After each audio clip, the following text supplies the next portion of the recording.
Assalamualaikum warahmatullahi wabarakatuh. Bertemu lagi dalam kesempatan kali ini kita akan membahas filsafat pendidikan modern. Terkikisnya moral siswa dalam menyikapi peraturan sekolah. Fenomena menurunnya moral siswa dalam konteks pendidikan formal semakin sering menjadi sorotan publik. Kasus seorang kepala sekolah yang dilaporkan ke polisi dan dinonaktifkan karena melarang siswanya merokok menjadi cermin dari terkikisnya moral siswa terhadap kebebasan dalam dunia pendidikan modern.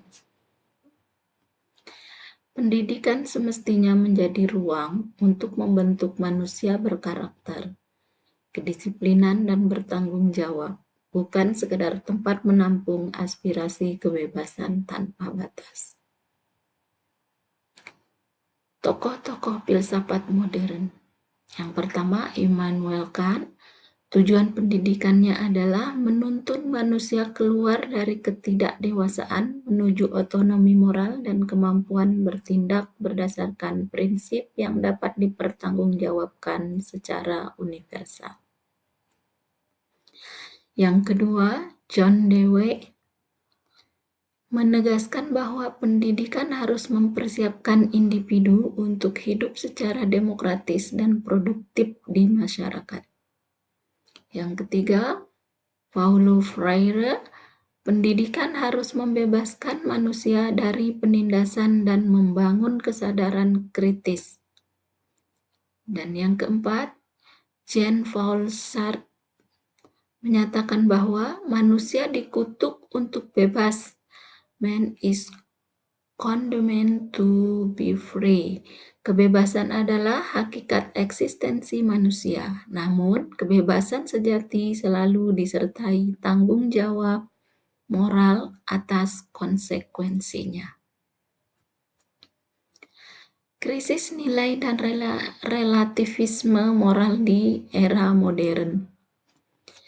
Kasus pelaporan kepala sekolah menunjukkan terjadinya relativisme moral dalam masyarakat modern. Nilai-nilai universal seperti disiplin, kesehatan, dan tanggung jawab mulai dipertentangkan dengan konsep kebebasan pribadi. Padahal, menurut Dewey dan Freire, kebebasan tanpa kesadaran kritis justru melahirkan bentuk baru dari ketidakadilan moral, di mana yang benar dan salah ditentukan oleh selera, bukan oleh nilai etis universal.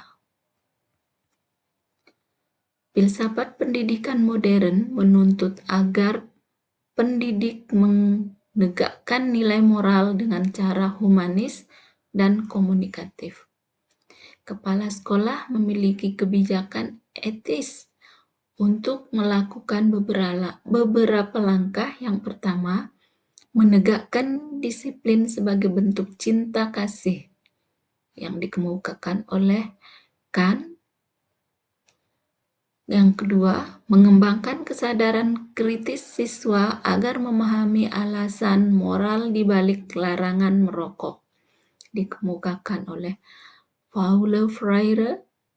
Dan yang ketiga, membuka ruang dialog agar siswa merasa dihargai sebagai subjek pendidikan, menurut Dewey.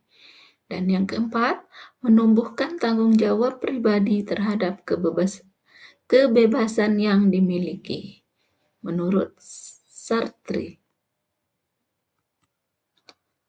Kesimpulannya, kepala sekolah berpegang pada prinsip rasionalitas, moral, dan tanggung jawab sosial. Tindakan tersebut mengandung nilai pendidikan yang humanis dan pembentukan eksistensi yang autentik.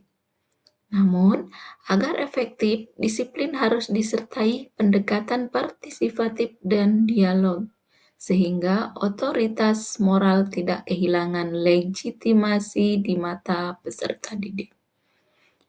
Sekian untuk kesempatan kali ini. Wabillahi taufiq wal hidayah. Wassalamualaikum warahmatullahi wabarakatuh.